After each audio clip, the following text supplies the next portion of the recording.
Afternoon, everyone. So in this video, we're going to talk about three things that I respect more as a player now than when I first started. And they're going to kind of be not obvious, somewhat obvious, but stuff I've talked about maybe. But just three things I thought of this other day. I'm like, what did I think back in the day? I'm like, that's not as good as I think it is, or I didn't really think about it too hard. And now I'm starting to appreciate either the rule or the item or just the aspect of the game a little more. So I'm gonna give you just three things that popped in my head this week, and I thought it'd be interesting to talk about. The first one is binding scrolls. So I will say, when I first started playing, I almost never included the binding scroll. It was such an easy 55 points to cut. Um, and I was at the time and still kind of am a little bit about like cutting corners everywhere, whether it be a champion here, a musician here, or not musician. That's Spain. A champion here, a standard here, an item here, a banner here, and then eventually, you're like, oh, I get an extra 100 some points to do whatever. Um, I'm actually kind of getting away from that because I think with the points changes, you start to realize that, um, in the grand scheme of things, if your army goes up 100 points, like that's like losing like a chosen knight. And depending on the list, it doesn't matter. Like it's not going to change the entire game. Um, you know, Sometimes I feel the nerfs feel a lot harder than they are because you're like, all right, I have to drop something. Maybe a chosen knight. Maybe I have to downgrade a unit slightly to something not as good. But in the end, you get by. But a binding scroll is something that I always was like, I'll just cut it, or I'll never put it in because I feel, I can spend 55 points on something else.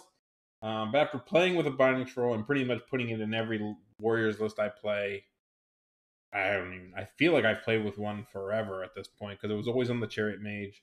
And even now, when I take other types of mages, I almost always put a binding scroll in. To the fact that I almost put two in sometimes, depending on the magic setup. And there's times where I take one, or I laugh at people for taking two, and then you play a game and you're like, wow, I wish I had a second one right now. Um, because just shutting down that best spell of somebody can be super strong, especially if you're playing like an aggro style. Whether you're stopping, a great example would be uh, divination mages, right? Where they have uh, what's the two spells called? Unerring Strike and Fate's Judgment on Demon. I'm sure if demons could take binding scrolls, I'm sure they'd always take two if you're taking a Scourge Courtesan type build because against Div, you're like, all right, turn one, bind unerring, throw all your dice at Fates, or vice versa, depending on which one's better versus you. Second turn, do it again, and then you're in combat and you're killing them, right? Or when you're facing a combat army, depending on how many spells they have, especially with, I think the Master Mages, double Master Mages, is becoming less popular because of the magic increase. People are trying to get a little more efficient with magic.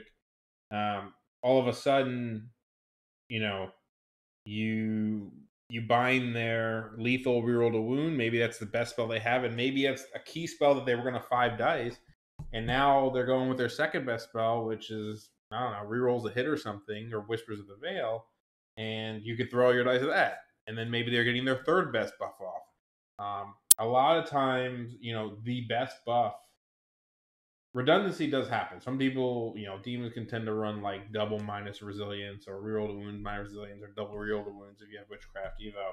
But a lot of armies don't have that kind of doubled up. If you think of my warriors with the chariot mage, it was armor and glory of gold, and so they're both great buffs. But depending on the situation, one might just be clearly better than the other. So get a binding scroll and you bind the best one. Then even if I push through the other one, it's still not equal to the one I wanted to get in the first place. Um, and so Binding Scroll really allows you to control those magic phases. And yes, people talk about, when I take 5 spells and only have 2 buff, what happens if you run into a Binding Scroll magic phase, blah, blah, blah, and you just deal with it. But at the same time, it's really, it's really strong and annoying to face one because you also can't, I think it prevents more things than you realize. I remember one thing that really got me to take Binding Scrolls was I'd play like Travis's Demons and I'd have to take a charge from some stupid succubi unit, and boom, if he 5 dice, great, Evo, and if he gets it, I die. If he doesn't get it, I kill him.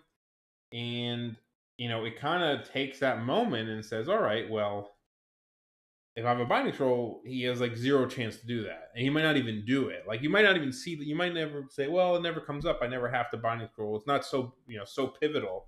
That's because if I'm somebody and I know that my only strategy is to 5 dice, lethals on somebody, spectral blades, and they have a binding scroll, I know it's probably not going to be a good idea because it's going to go off. They're going to binding scroll it. Now you can go into meta tactics of like using moments to force binding scrolls early so you have them later and stuff like that. But I think binding scroll, especially, I'll be definitely pushing it for most of my ETC participants on Team America to take at least one if they can. I do think there are armies that the Crystal Ball may work better for. My theory, and again, I haven't played with Crystal Ball or it hasn't been around long enough. My theory is that if you need to stop a spell for one turn like really badly, like me playing, aggro and saying I want to stop Unerring Strike and stop the other div spell, then you probably want something like Binding Scroll, or you want to stop lethals one turn. If you are getting bombarded by a spell every turn and you're going to throw all your dice at it all the time, then I kind of like Crystal Ball because something like Comet, if your army gets like screwed by Comet, sure you can Binding Scroll turn one, but depending on how the game's going to play out, like especially if you get screwed by Comet and it's a more of a standoff game, like I don't know, you're playing 6 turns with Empire against Rats, right? Skaven, where they're just going to keep bombing comments at you and maybe you shoot each other.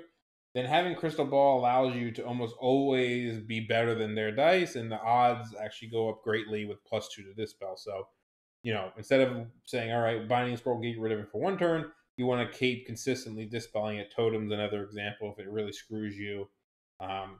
That's where I kind of like Crystal Ball. I know some people have been taking both, and there probably is. I mean, it's probably not a bad idea. I don't take both just because I don't normally have the item slots. I'd rather take 2 binding personally on my armies, but even then, it's hard to fit that in. So binding scrolls one, and I know that like the Spanish team when I came back like 2 or 3 years ago, they were all about taking like 2 of them, and I think it was almost like required that every army that could took like 1 or 2 binding scrolls. So definitely something now that I kind of put in my list, and it's just there. I don't really think about dropping it most of the time. You kind of drop other things around it and stuff like that. So that was number one. Number two, I'll go with base size. Now this is or footprint in general. This is pretty. I would say it's obvious, but it's obvious to most people now, especially in extreme cases like people always talk about how bad the really, really big bases are. Um, where's my huge base? I have a huge base. There we go. Like the behemoth bases, these Auroch bases, and really, you know, when you compare like elders to behemoths, the fact that the behemoth is how many one, 4 times, almost 4 times the size of an elder. I think it's 3 times the size of an elder. Footprint wise, like that is like a really, really big deal. And I think we can think of it as far as like just single models comparison to each other, but also I think units compared to each other, like especially with like monstrous cav, um, where you think about like a lot of times when you're talking to somebody about a unit on unit, or just units, you're like, oh, an elder. Let me use my warriors for example. Elder, it's 6 strength 6. It's pretty good, really great. And then it's 500 points. And then you say, well, for 500 points, I can get 4 fell drakes with a great weapon or something, right? And you're like, well, that unit's 12 strength 7, right? Because there's 4 of them, 3 attacks each. And that's true, but just taking away the lateral movement aspect of an elder, like you can easily get screwed out of attacks, whether you're combo charging or just being chaffed, or all of a sudden you get hit by somebody like this, and you can only get 1 Feldrake in, and you put this guy here for whatever reason, and all of a sudden you now go from 12 strength 7 to 3 strength 7, and you wouldn't beat this guy while maybe the Elder would beat this guy. Or when you're combo charging, you can clip with the Elder and get full force. Another reason why I like super powerful characters that are small, not only fitting into tight windows, being able to easily hide behind other things, it's actually almost like a natural defense mechanism too, right?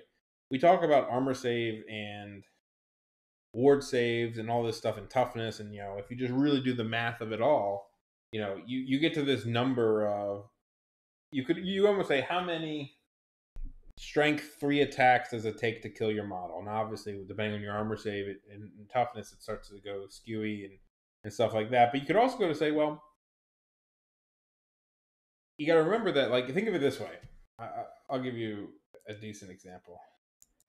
If you have to touch more enemy models, that multiplies obviously the number of attacks they get against you and speeds up how quickly you die, right? So, a great example might be these two, where if you're fighting something like, I don't know, Lion Guard or Sword Masters, right? Let's just say Sword Masters, or even Obsidian Guard might be a good one. You have to touch 3 Obsidian Guard, you have to touch 7 Obsidian Guard. So you have to touch 50%, over 50% more Obsidian Guard because of this base, if you just straight up charge them. And so you could say that this guy almost have like an extra 4-up ward save because he's instantly taking half the attacks that the other guy's taking. And so, if this guy's power was stuck into a cav base, just how much powerful that cav base would be. Obviously, there are times where being a big base really does help. I do think it's a little bit overblown sometimes. Like, obviously, for footprints in your deployment zone and setting up stuff, huge footprints can suck. But there are times where it is nice to, be able to clip and have like this really foreign, like, let's just say the difference is you're charging 2 of these guys at, in one instance you're going like this, and in one instance this guy's coming in. It is pretty nice to have a 4-inch wide unit for overrun purposes, just because you have a lot more plays that can be made with like hitting things. People have to watch out for clips more. Clipping becomes a lot more substantial. So I do think there are cases where having like these really wide units like Aurochs and stuff, where when they get in, they can kind of like go through things. So I don't think it's all bad to have a wide base. It also helps, it doesn't help in this particular case, but if this was, 4 wide or 5 wide even, this guy could take 4, this guy could take the one on the side, whereas if it was this guy, it would have to be 2 and 2. Not the greatest examples, but just the whole footprint in general. Just seeing things on the board and seeing what space they take up. I guess you could also say, his center.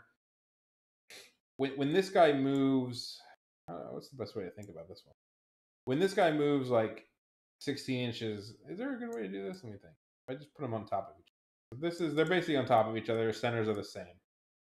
So if like he was to move 16 this way, I guess their centers would be in the same spot. But you can see that when he pivots, this guy can move 16. Now he doesn't always move that much farther. He's like 2 inches over. So you almost get more movement in a sense of, it's harder to get things out of sight with like a huge base. Obviously, you've seen cav bases easily get out. So I think unit base size, I kind of, you put an army on the board and you're like, oh, my army feels so small.